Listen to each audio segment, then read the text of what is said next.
Hello everyone, welcome back to our channel.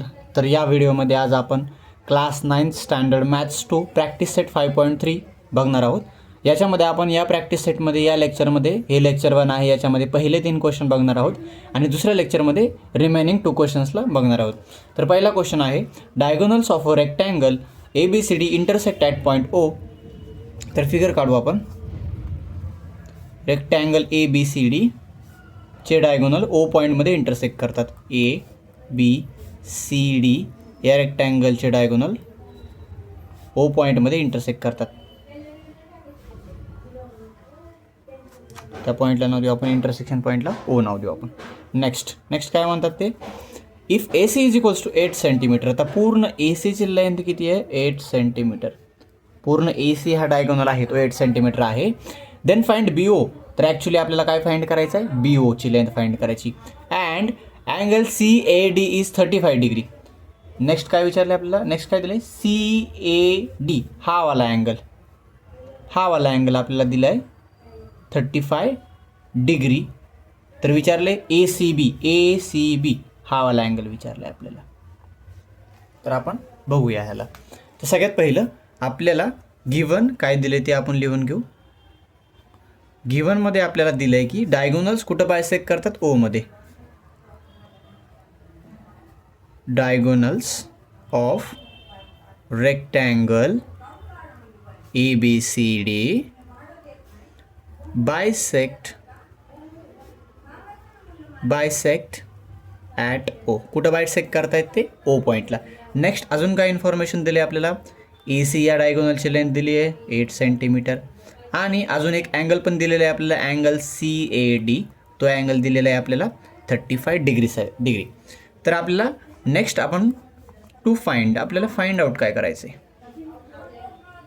तर आपल्याला find करायचं आहे BOची लेंथ. नेक्स्ट आपल्याला अँगल ACB हा अँगल पण आपल्याला फाइंड करायचा आहे. नेक्स्ट आता आपण याचं सोल्युशन बघणार आहोत. सोल्युशनमध्ये तर हे बघण्याच्या अगोदर आपल्याला थोडे रेक्टँगलच्या प्रॉपर्टी बघावे लागतील. आता आपल्याला AOची लेंथ, AO डायगोनल 8 सेंटीमीटर दिला आहे आणि हा दुसऱ्या डायगोनलचा हाफ पार्ट विचारला आहे आपल्याला, BO विचारला आहे. तर ॲक्च्युली AO 8 सेंटीमीटर आहे, तर BD पण 8 सेंटीमीटर आहे. रेक्टँगलची एक प्रॉपर्टी आहे की रेक्टँगलचे डायगोनल्स काय असतात? तर इक्वल असतात. मग BD पण 8 सेंटीमीटर आला आणि BDचा हाफ काय असतो? BO असतो. कारण की या डायगोनलमुळे या डायगोनलचे 2 इक्वल पार्ट होतात, म्हणजेच रेक्टँगलचे डायगोनल बायसेक्ट पण करतात. त्यामुळे मग BO किती असेल? पूर्ण 8 आहे, हाफ 4 सेंटीमीटर असेल. नेक्स्ट आपल्याला काय विचारलं? Angle ACB. तर आपल्याला अँगल कुठला दिलेला आहे?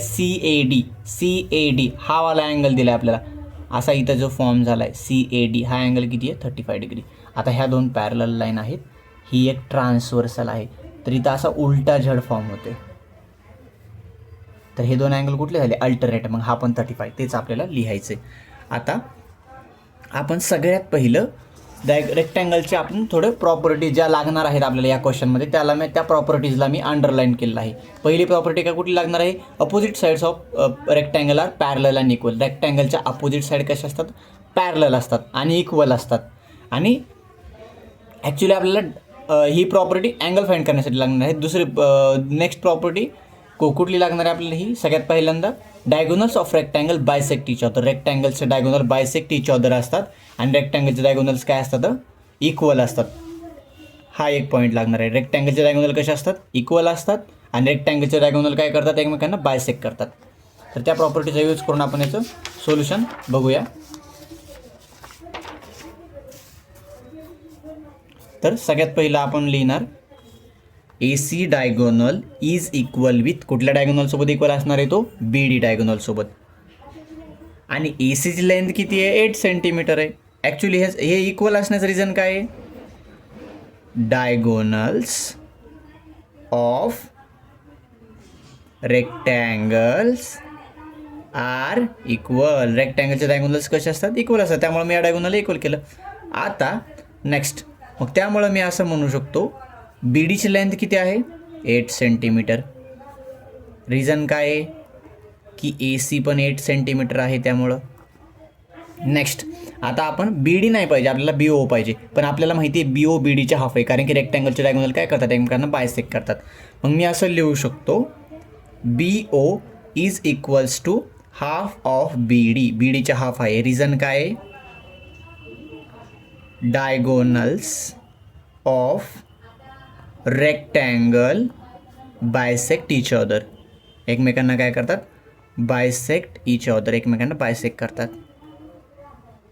मग half multiplied by BO is equals to BDची व्हॅल्यू किती आहे? आत्ताच आपण बघितली 8 सेंटीमीटर आहे. मल्टिप्लाइड बाय 8, 2 1 जा 2, 2 4 जा 8. तर अशा प्रकारे आपल्याला BOची लेंथ भेटली आहे 4 सेंटीमीटर.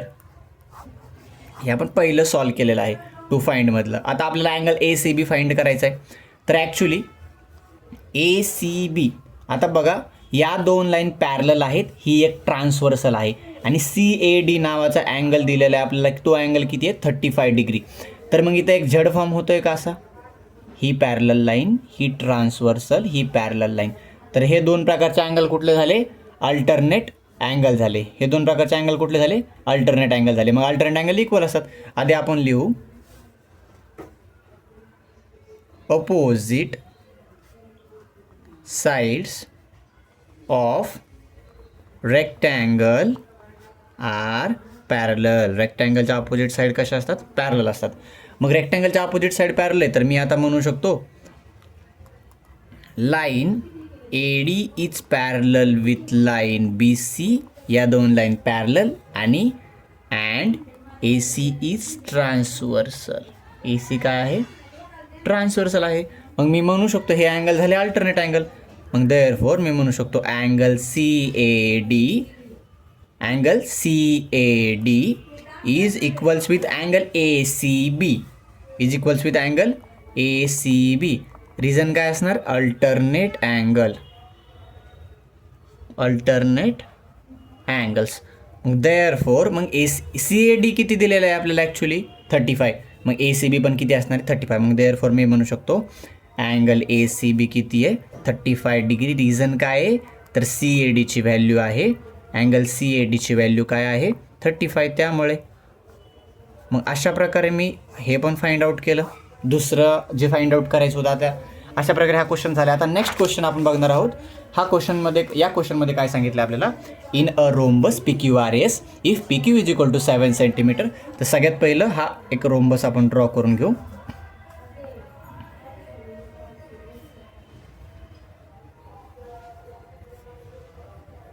रोम्बस हा ड्रॉ केला आहे. त्याला आपण नाव देऊ, नेमिंग देऊ PQRS. हा रोम्बस आहे.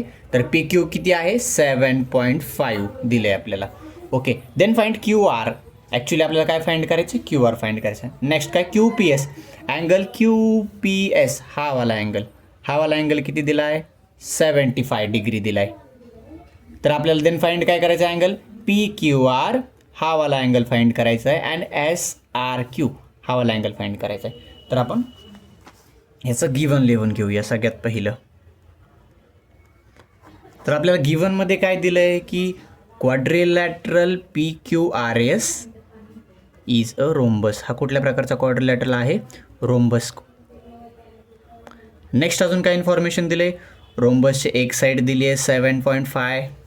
आता याच्या पुढं काही युनिट नाही मेन्शन केलं नाही त्यामुळे आपण युनिट त्याला लिहू. आणि आपल्याला अजून काय दिलेलं आहे? अँगल QPS किती दिला आहे? 75 डिग्री दिलेला आहे. हा अँगल 75 डिग्री हे आपल्याला गिव्हनमध्ये दिलेलं आहे. आणि आपल्याला फाइंड आउट काय करायचं आहे? आपल्याला फाइंड करायचं आहे की PQची QRची लेंथ फाइंड करायची आपल्याला. QRची लेंथ आणि अजून काय? अँगल PQR आणि अँगल SRQ यांचं पण मेजरमेंट आपल्याला फाइंड आउट करायचं आहे. नेक्स्ट आपण याचं आता सोल्युशन बघणार आहोत. सोल्युशनमध्ये आपण काय बघणार आहोत?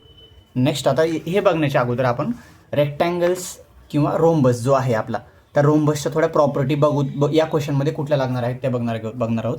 आता हा रोम्बस आहे नाही तर मी त्याच्या सगळ्या प्रॉपर्टी लिहिलेल्या आहेत. पण या क्वेश्चनमध्ये कुठल्या प्रॉपर्टी लागणार आहेत आपल्याला? पहिली प्रॉपर्टी लागली all sides are equal. Rhombus या फिगरच्या ऑल साईड्स इक्वल असतात. आणि नेक्स्ट प्रॉपर्टी कुठली लागणार आहे? Opposite angles are equal. Opposite angle equal असतात रोम्बसचे. आणि फॉर एक्झाम्पल हा अँगल आणि हा अपोजिट अँगल इक्वल असणार आहेत.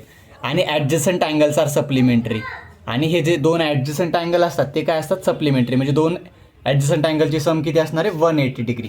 तर आपण या प्रॉपर्टीचा यूज करणार आहोत इथे. आता आपल्याला माहिती आहे रोम्बसचे ऑल साईड्स काय असतात इक्वल. आपल्याला पी क्यू दिला आहे 7.5 तर क्यू आर विचारला आहे तर क्यू आर पण 7.5 असणार आहे कारण की रोम्बसचे ऑल साईड्स काय असतात इक्वल. तर मी इथं लिहू शकतो P Q is equals with काय लिहू शकतो क्यू आर. ह्याचं रिझन काय लिहिणार मी all sides of a rhombus are equal. रोम्बसच्या ऑल साइड्स कशा असतात इक्वल. मग देअरफॉर मी म्हणू शकतो क्यू आरची लेंथ किती आहे 7.5 युनिट. 7.5 युनिट हे आपलं क्यू आरची लेंथ आपण फाइंड आउट केलेली. याच्या मागचं रिझन काय आहे तर पी क्यूची लेंथ माहिती आहे आपल्याला. पी क्यूची लेंथ किती आहे 7.5. नेक्स्ट आता आपल्याला काय फाइंड करायचं आहे angle P Q R.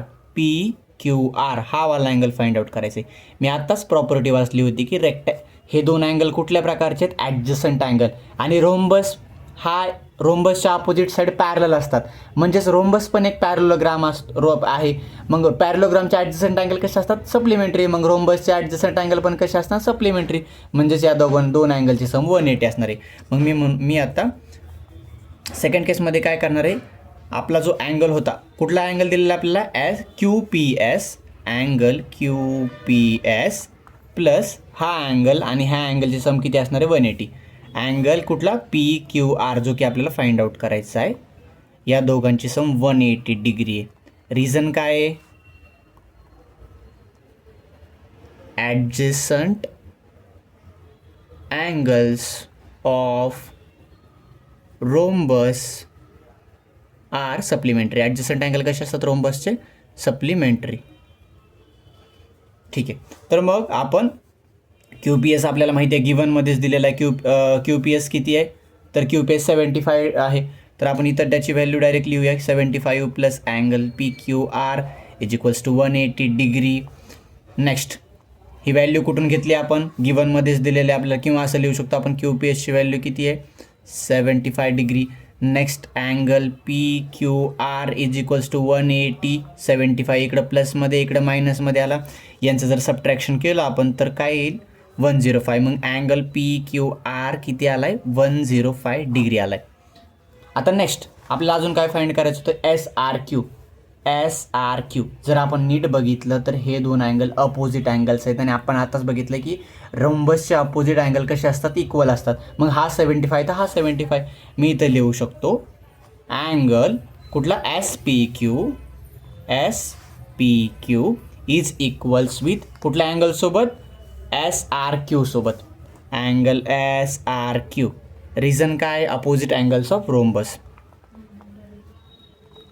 opposite angles of rhombus are equal. कशा असतात ते इक्वल असतात. नेक्स्ट मग देअरफॉर मी म्हणू शकतो अँगल एस आर क्यू किती असणार आहे माझा हा वाला अँगल तो पण 75 असणार आहे 75 डिग्री. अशा प्रकारे थर्ड वन पण आपण फाइंड केलेले. ही व्हॅल्यू कुठून घेतली आपण एस पी क्यूची व्हॅल्यू. एस पी क्यू तेवढा आहे एस पी क्यूची मेजरमेंट किती आहे 75 त्यामुळं एस आर क्यू पण 75 आहे. अशा प्रकारे आपला सेकंड क्वेश्चन झालेला आहे. आता आपण थर्ड क्वेश्चन बघणार आहोत. तर थर्ड क्वेश्चनमध्ये आपल्याला दिलेलं आहे की diagonals of a square I J K L intersect at point M. एक स्क्वेअर आहे आय जे के एल नावाचा.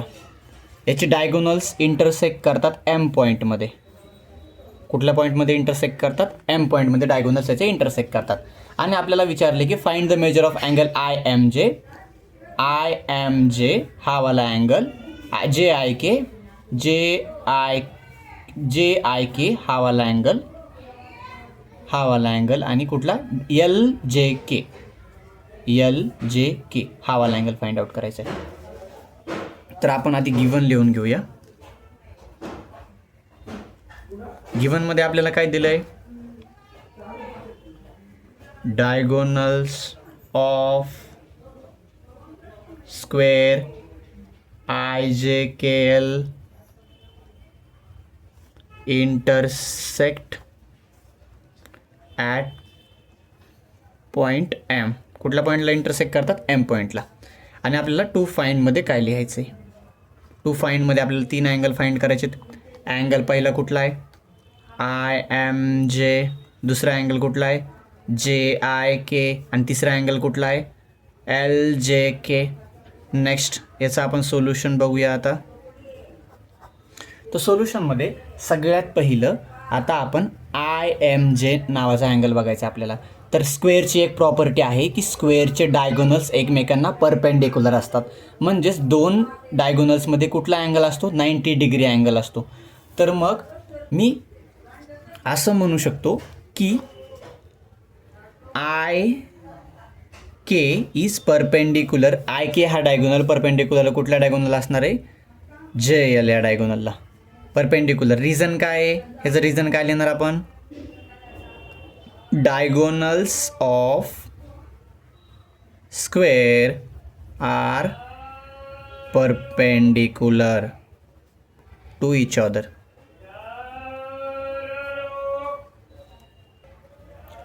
तर मग हे डायगोनल एकमेकांना काय आहेत? परपेंडिक्युलर आहेत. म्हणजेच IMJ इथं अँगल 90 डिग्री बनतोय. तर मी देअरफॉर म्हणू शकतो angle IMJ is equals with 90 degree, कारण की डायगोनल्स एकमेकांना परपेंडिक्युलर्स आहेत. तर मग हा झाला आपला पहिला अँगल. पण आपल्याला अजून 2 अँगल फाइंड करायचे. JIK. आता JIK अँगल कुठे? JIK हा वाला अँगल. तर आपल्याला स्क्वेअरची एक प्रॉपर्टी माहिती आहे. स्क्वेअरचे ऑल अँगल्स किती असतात? 90 डिग्री. स्क्वेअरचे ऑल अँगल्स प्रत्येक अँगलचे मेजरमेंट किती असतं? 90 डिग्री असतं. तर हा वाला अँगल ॲक्च्युली आपल्याला फाइंड करायचा आहे. तर स्क्वेअरच्या डायगोनलची एक प्रॉपर्टी आहे, ती प्रॉपर्टी आपण बघणार आहोत. स्क्वेअरच्या डायगोनलची एक प्रॉपर्टी आपण बघून घेऊया. ती महत्त्वाची प्रॉपर्टी आहे. Diagonals bisect opposite angle. स्क्वेअरचे जे डायगोनल्स आहेत ते या अँगलला बायसेक्ट करतात. बायसेक्ट करतात म्हणजे काय? हा अँगलचे 2 इक्वल पार्ट्स करतात. म्हणजे हा पूर्ण अँगल 90 डिग्री असेल तर या डायगोनलमुळं या अँगलचे 2 पार्ट होतात. हा अँगल किती होईल? 45. आणि हा अँगल किती होईल? 45. तशाच प्रकारे या डायगोनलमुळंही हा पूर्ण 90 डिग्री अँगल आहे. याचे 2 इक्वल बायसेक्ट म्हणजे 2 इक्वल पार्ट होतात. हा अँगल किती करेल? तो 45. आणि हा अँगल किती करेल? 45. म्हणजेच तर आपल्याला म्हणजे ते या डायगोनलचा हा अँगल विचारला आहे JIK. मग JIK किती असणार आहे? 45. कारण की पूर्ण मेजरमेंट 90 डिग्री आहे. तर या डायगोनलमुळे हे बायसेक्ट झाल्यामुळे हा अँगल किती असेल? 45. मग मी असं म्हणू शकतो की आपल्याला काय फाइंड करायचं आहे? अँगल JIK तो अँगल हाफ असणार आहे. अँगल कुठल्या? JIL या पूर्ण अँगलच्या. अँगल JILच्या तो काय असणार आहे? हाफ. रिझन काय असणार आहे? Diagonals of square bisect opposite angle. Opposite अँगलला काय करतात? डायगोनल बायसेक्ट करतात. मग देअरफॉर मी म्हणू शकतो angle JIK is equals to half multiplied by, आपल्याला माहिती आहे हे अँगल पूर्ण अँगल किती असतो स्क्वेअरचा? 90 डिग्री. मग मी इथं काय लिहिणार? 90 डिग्री. रिझन काय लिहिणार? JIL किती असणार आहे? 90 डिग्री. 90 डिग्री काय आहे? तर रिझन काय? स्क्वेअरचा अँगल किती असतो? 90. Angle of square.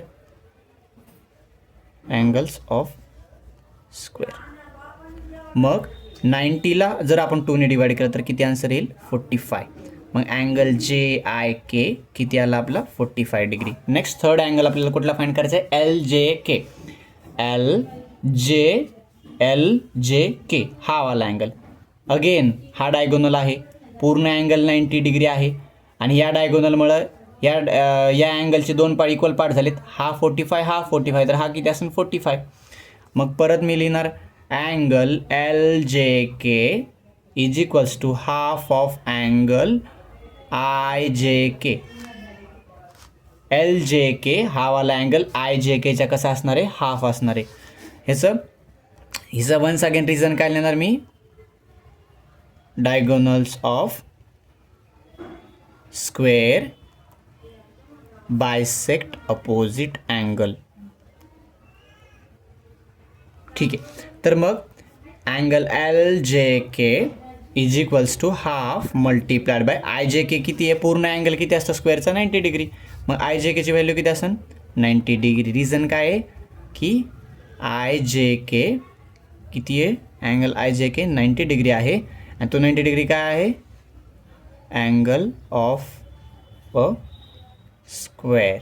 ठीक आहे. तर 2 1 जा 2, 245 जा 90, जर 2नी 90ला डिवाईड केला आपण तर 45 आन्सर येईल. तर अँगल एल आय जे अशा प्रकारे आपल्याला हा आपण फाइंड केलेला. अशा प्रकारे या क्वेश्चनमध्ये आपण 3 जे क्वेश्चन्स विचारले होते आपल्याला ते आपण फाइंड केलेले आहे. आणि या नेक्स्ट व्हिडिओ लेक्चरमध्ये लेक्चर 2मध्ये आपण क्वेश्चन नंबर 4 आणि क्वेश्चन नंबर 5ला बघणार आहोत.